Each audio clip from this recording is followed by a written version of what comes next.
ഇത് രാവിലെ നമ്മളെത്തുമ്പോൾ ഒരു വലിയ ദുരന്ത വാർത്തയാണ് അന്താരാഷ്ട്ര തലത്തിൽ നമ്മളെ കാത്തിരുന്നത്. സ്പെയിനിൽ നിന്ന് അതിവേഗ ട്രെയിനുകൾ കൂട്ടിയിടിച്ച് അപകടത്തിൽ 21 പേർ മരിച്ചു എന്ന വാർത്തയാണ് രാവിലെ എത്തിയത്. മലാഗയിൽ നിന്ന് മാഡ്രിഡിലേക്ക് പോവുകയായിരുന്ന അതിവേഗ ട്രെയിനാണ് പാളം തെറ്റി എതിർദിശയിൽ വരികയായിരുന്ന ട്രെയിനിൽ ഇടിച്ചത്. വിവരങ്ങളുമായി ന്യൂസ് ഡെസ്കിൽ നിന്ന് രേണുക കൂടി നമ്മളോടൊപ്പം ചേരുകയാണ്. നോക്കാം എന്താണ് സംഭവിച്ചത്, എങ്ങനെയാണ് അപകടം നടന്നതെന്ന്. രേണുക, വലിയൊരു ദുരന്തത്തിന്റെ വാർത്തയാണ് സ്പെയിനിൽ നിന്ന് നമ്മുടെ മുൻപിലേക്ക് എത്തിയത്. അതിവേഗ ട്രെയിനുകൾ കൂട്ടിയിടിച്ച് 21 പേർ കൊല്ലപ്പെട്ടു എന്ന വാർത്തയാണ് എത്തുന്നത്. എന്താണ് സംഭവിച്ചത്, എങ്ങനെയാണ് ഈ അപകടം നടന്നത്? സമീപം അദാമൂസ് പട്ടണത്തിനടുത്താണ്.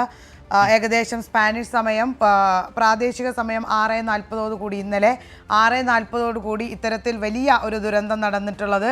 ഏകദേശം ദുരന്തത്തിൽ 21 ആളുകൾ കൊല്ലപ്പെട്ടു അല്ലെങ്കിൽ മരണപ്പെട്ടു എന്നുള്ളതാണ് പ്രാഥമികമായിട്ടുള്ള അന്താരാഷ്ട്ര മാധ്യമങ്ങൾ റിപ്പോർട്ട് ചെയ്യുന്നത്.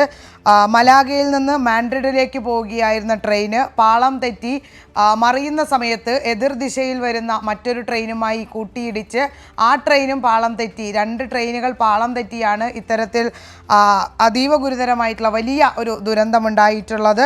ഏകദേശം 21 ആളുകൾ മരണപ്പെടുകയും ഏകദേശം 75ഓളം വരുന്ന ആളുകൾ ഗുരുതരമായി ചികിത്സയിലാണ് എന്നുള്ള വാർത്തകളാണ് വരുന്നത്.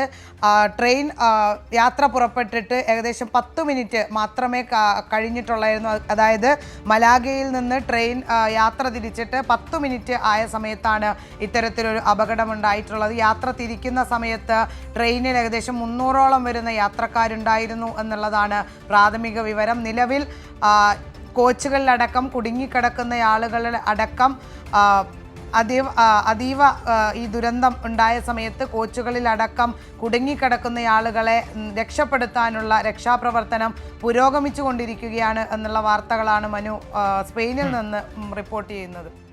ശരി.